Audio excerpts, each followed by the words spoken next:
So let me ask you 3 questions this morning. Number 1, do you believe in God? Well, pretty silly question to ask on a Easter morning Sunday service at church. But let me drill down a little further. What sort of God is it that you believe in? Well, I mean, what's your definition of God? Is he like Father Christmas? He only gives you good presents when you want them. Is he like a policeman God? Every time you're having fun, he stomps his foot on your head and says, stop doing that. Thou shalt not. Is he a wimpy God who has no idea what's going on in the world? Is he a God that has no touch with reality? Is he a God who just wound up the world, created the world and just let it go, let it run, has no intention of being involved with the world? Do you believe in a God who's just like a ghost? Or do you believe in God who's a philosophy, just some sort of concept of human construct? You know, what sort of God is it that you believe in? Or for people who don't believe in God, the question is, what sort of God is it that you don't believe in? So do you believe in God? What sort of God do you believe in? Here's a third question. Probably way more important. What's the basis for your belief in God? Well, years ago I read some book and it talked about Jesus and I believed in him. Well, I was sitting in a lotus position one day and God revealed himself to me. My parents were Christians and so I grew up in a Christian family. Well, I grew up in a Christian country and so I'm a Christian. My culture is Christian and so I'm Christian. All the people that I hang around with are Christians, so I just hang around with them and therefore that's how I believe in God. In order for me to get a job at the church, I have to be a Christian. For me to get a job as a pastor, I'm supposed to be a Christian. I know churches where there are atheists who run the church. Wow.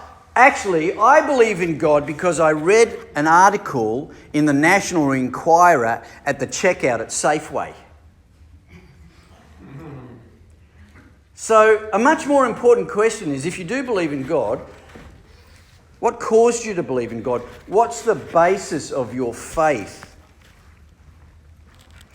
Well, if you go to our story today, you'll see that all the Jewish leaders and the Pharisees, the big brass in the Jewish community, religious Jewish community, they also had an attitude towards Jesus.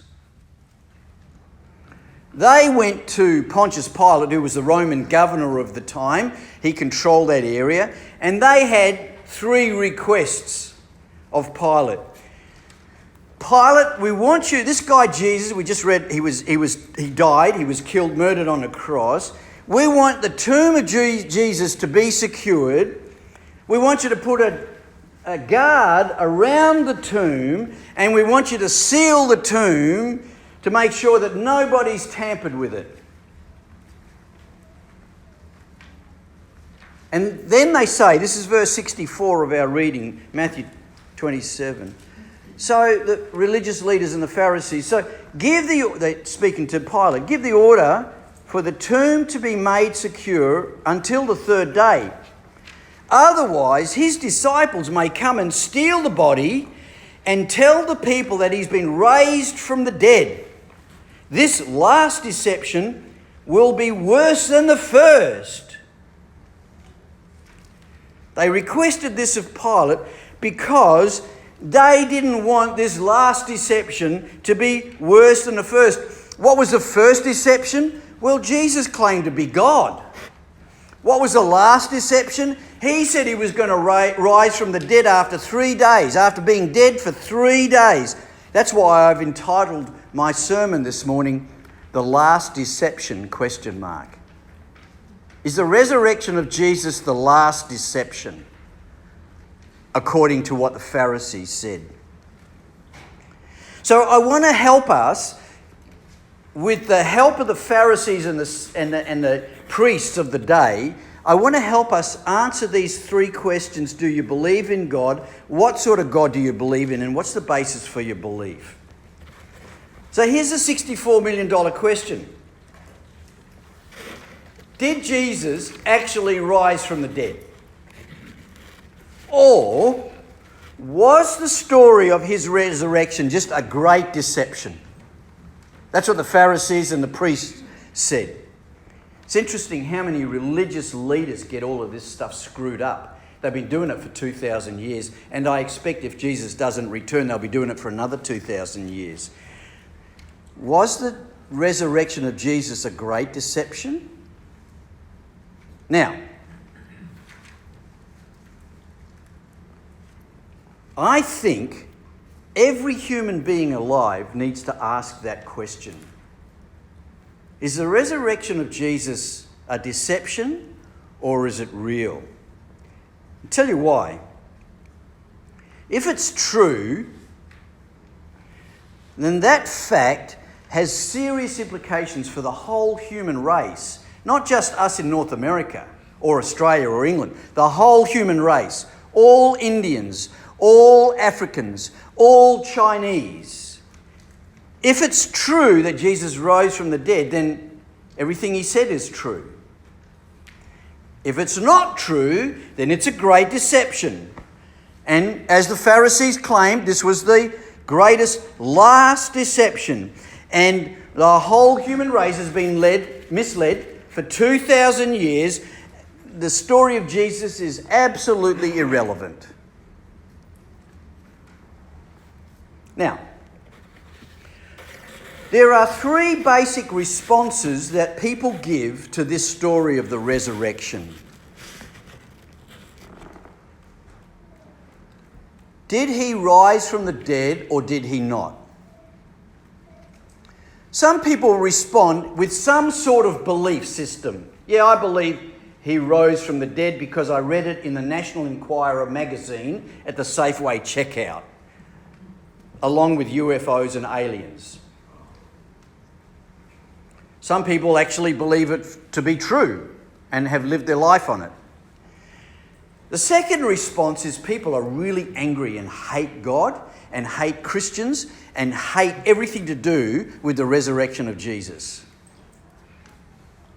And then the third response, and the one that is the worst of all, is I just don't care.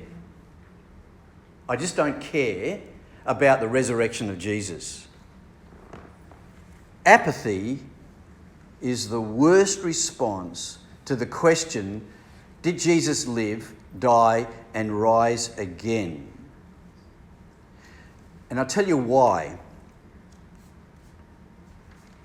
Because the people who don't have an opinion, either hatred or love or something in between, of the resurrection, find it really difficult to answer the most important questions in life. Now, you don't have to be a prophet to know that there are so many worldviews at the moment that are just conflicting and confusing and actually screwed up. Some of the worldviews we have today are really screwed up. And I want to suggest to you, and I even want to posit and even put forth to you today, that understanding the truth about the resurrection helps make sense of the world in which we live. I want to put that to you today. The resurrection can give significant answers to trying to navigate the world in which we live. So let's have a quick look. Why is this concept so important, and why should you not be apathetic? Why should you make an effort to either hate Jesus or love him, but don't sit in the middle, I just don't care? Why do Christians make such a big deal at Easter over the resurrection? Well, if you understand the truth of the resurrection, you understand the truth about what it actually means to believe in God. And I'm speaking for someone who still remembers at the age of 22, I didn't believe in God. In fact, I was vehemently against God. I was in the hippie movement, drugs, sex and rock and roll, with a cheesecloth shirt. If you've watched the Jesus Revolution movie, that character of Greg Laurie, that's exactly my story. I had a hippie convert, the equivalent to Lonnie Frisbee, Pastor Phil, who became a pastor. I had an old Chuck Smith, Pastor Alex Murray. I met the hippie surfy girl and married her, and I got the church. But I didn't believe in Jesus. In fact, I argued against Jesus. And just as an aside, Easter Sunday, 1977, that's when I got saved. I've been a Christian for 46 years. Still trying to work out how to survive life. So when I tell you that the resurrection and the belief in Jesus and the resurrection and in God helps you navigate the world. When I was doing all of that stuff before I became a Christian, I thought I knew the world and I hitchhiked around Europe for 12 months. On my way back to Australia, as I was sort of hitchhiking and flying back to Australia, I did some really crazy things. I'm not going to tell you about the time that I proposed to a girl in Thailand because her dad owned the hotel in which I was living and got free board and rent. And then I snuck out that night, went to the airport. Really proud of that one. But if you're part of the congregation, you know about all my addictions and stuff. Like nothing to hide from you. And I thought I knew how to navigate the world. And then I became a Christian and things started making sense.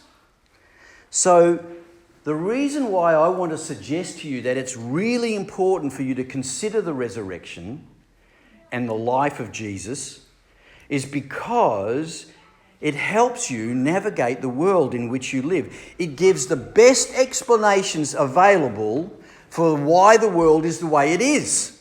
It helps explain all the controversial things of the world today.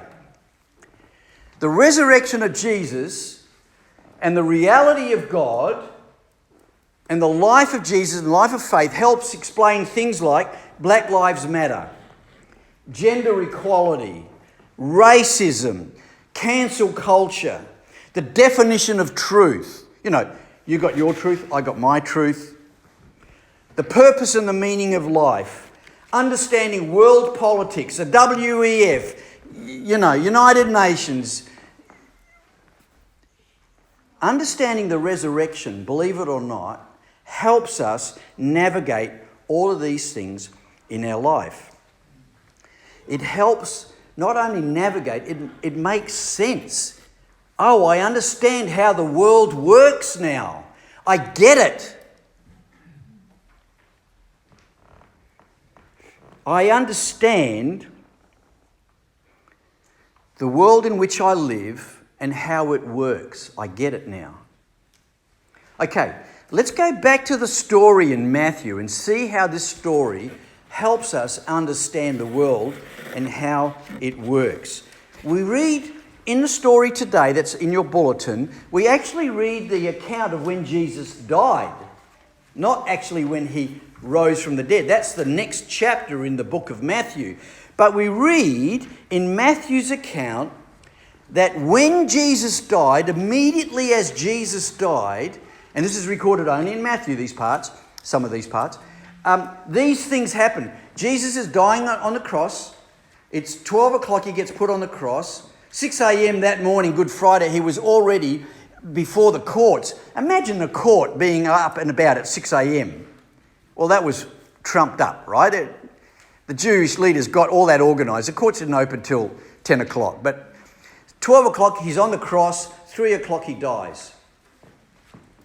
Suddenly, the huge curtain in the temple, Jewish temple, about 3 inches thick, was torn from top to bottom. The earth shook. Rocks split. Verse 51. Verse 52, tombs were opened and the holy people who were in the tombs were raised to life. You don't read that in the other Gospels. Now, Matthew doesn't go into all the details about it. He just said that after Jesus was resurrected, these people got out of the tombs and went into the city of Jerusalem and started greeting their friends. Can you imagine Neil Yorkston, those of you who know our dear friend Neil, he'd be walking into the church today greeting us all. Hang on, Neil, I just did your funeral 2 weeks ago.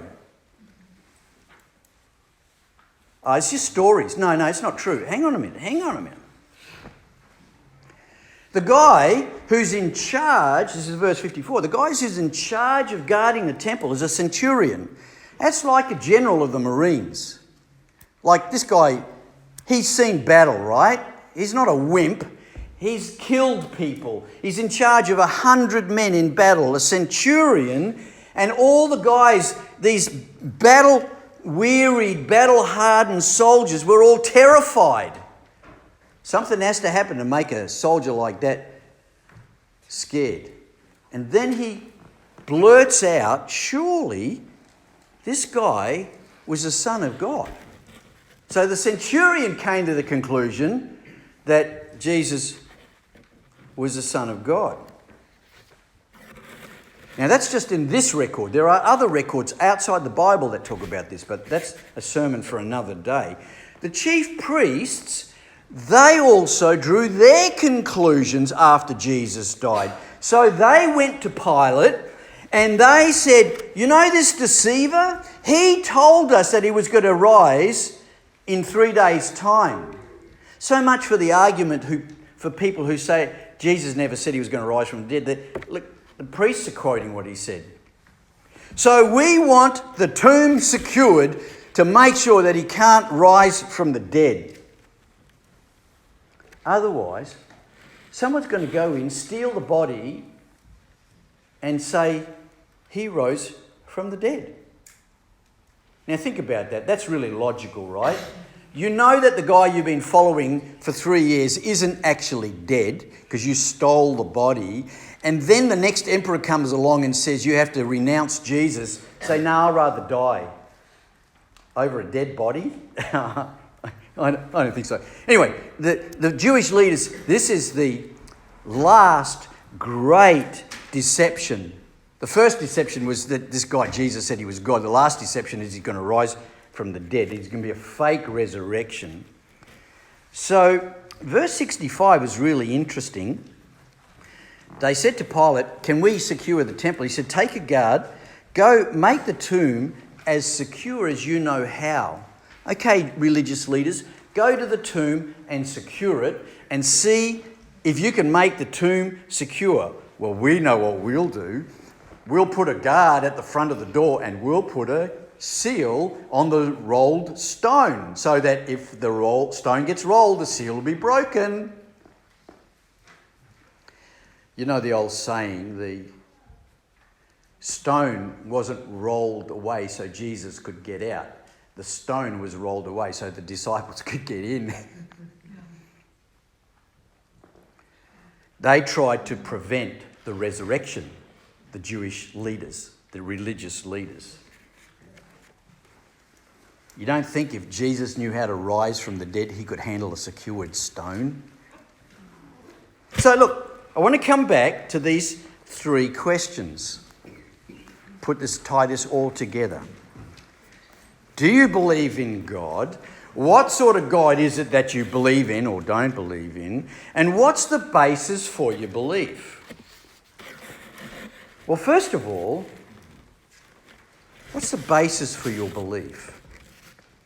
Well, you might have read something at the Safeway checkout and you've got a faith based on that.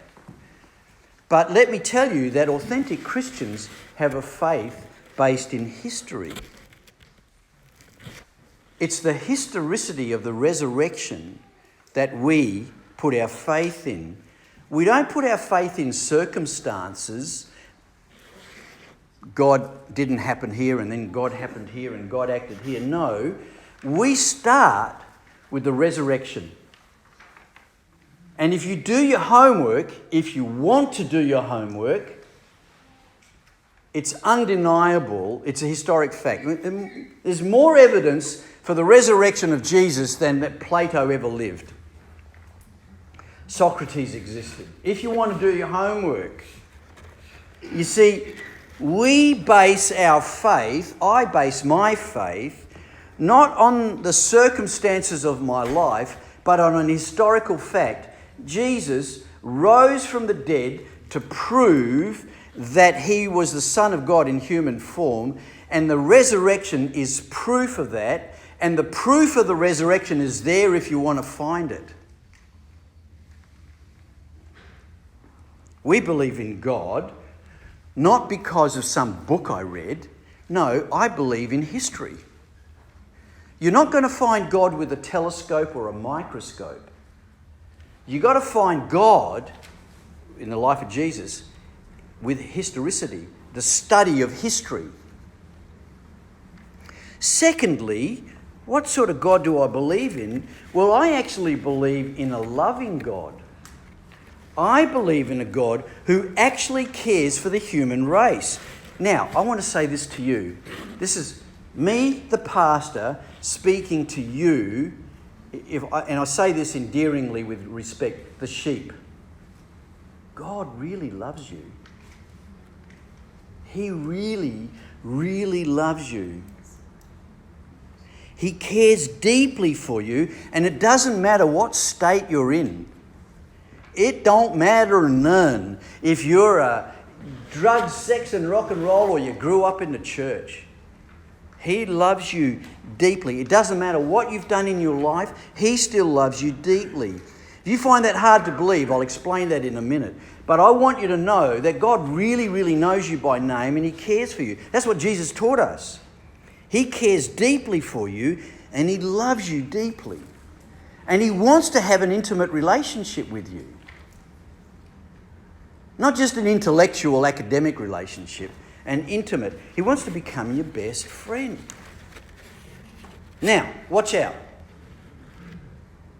A lot of people in the world make this huge mistake. What's your faith based on? Question number 3. What's your faith based on?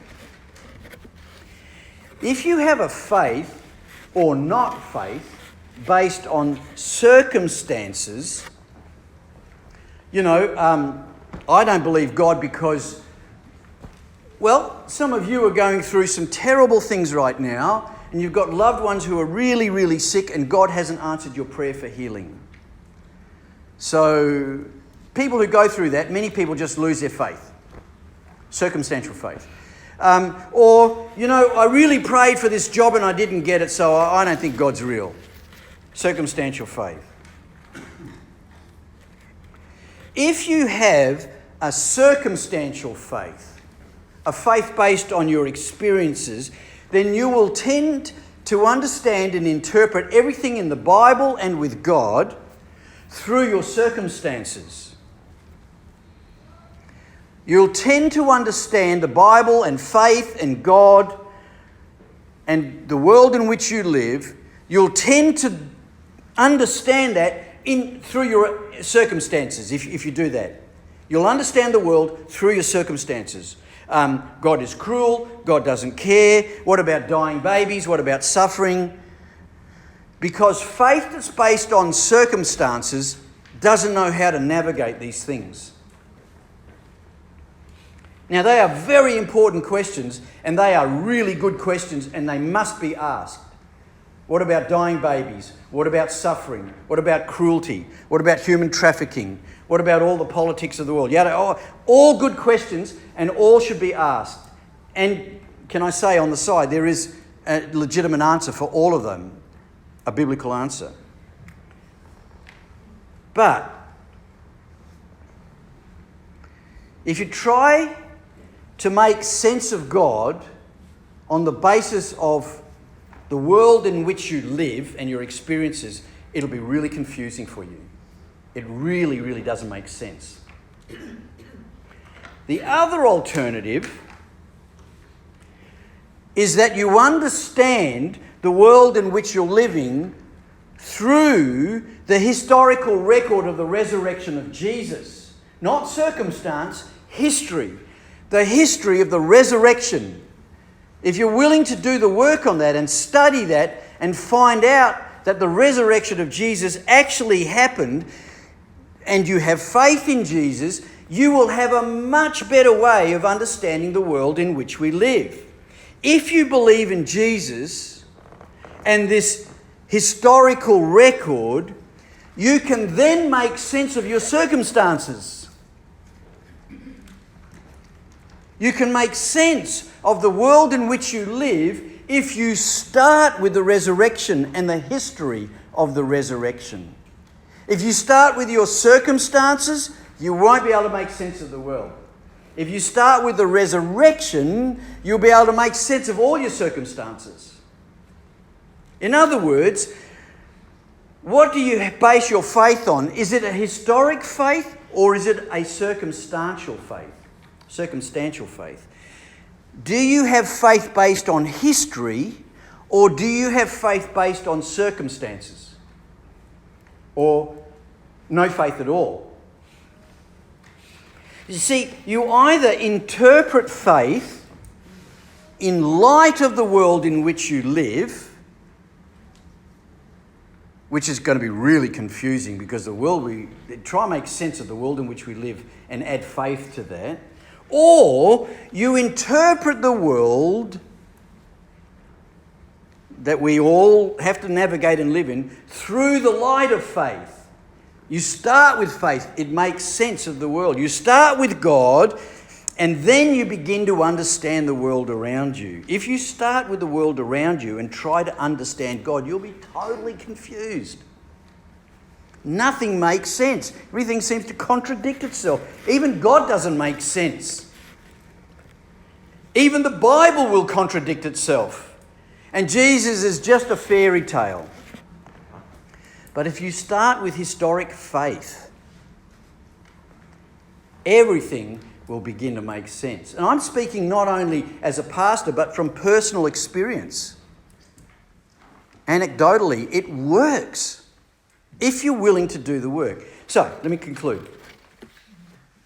Let's go back to the 3 questions. Do you believe in God? Yeah, I do. What sort of God is it that you believe in? Well, I actually happen to believe in a very loving God who loves all human beings. Doesn't matter where you're at, doesn't matter what your life's into, doesn't matter what you've been into. No circumstance determines God's love for you. He loves every human being on the planet. People who hate him, people who don't believe in him, people who never even registered him, people who ignore him, people who love him. He loves everybody the same. I believe in a loving God who sent his son Jesus to the earth so that we could understand who God is. We see someone in human form, and he died for us, and he died in our place, and he rose again from the dead so that we could deal with the brokenness of the human condition. You know 95% of all human beings are broken. You know that, don't you? And the other 5%? Are liars. You got that right. We're all broken. We're all rebellious. Every human being on the planet, we need help with that stuff. It doesn't matter how long you sit in a lotus position, you're not going to get that stuff sorted out. And most importantly for me, navigating the world today, Jesus, this God that I believe in, he makes total sense as I navigate the world in which I live. Especially the crazy world now where white is black, black is white, up is down. Makes sense. And what's the third question? What's the basis for our belief? Well, the historical record. I believe history. Jesus actually rose from the dead. You don't have to go just to the Bible. There are other Jewish historians that wrote about the resurrection. Non-biblical sources. There's more evidence for the resurrection of Jesus than there is on the authenticity of the books of Plato. You can look at, if you want to do the work, if you're apathetic, then it doesn't matter. We don't care about apathy anyway. But the point is that it's there if you want to do it. I just believe the record of history, and I interpret my experiences through the record of history. That helps me make sense of the world in which we live. Historic faith or circumstantial faith. So this Easter, as we're celebrating together today, we're celebrating an historic faith.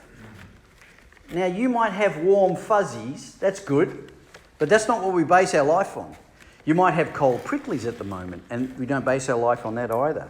It's not a life based on circumstantial faith. That just leads to a weak faith. No, a faith based on recorded history. A faith that helps me navigate the world and make sense of this crazy world. So let me finally say this. The priests and Pharisees were wrong. This was not the last deception.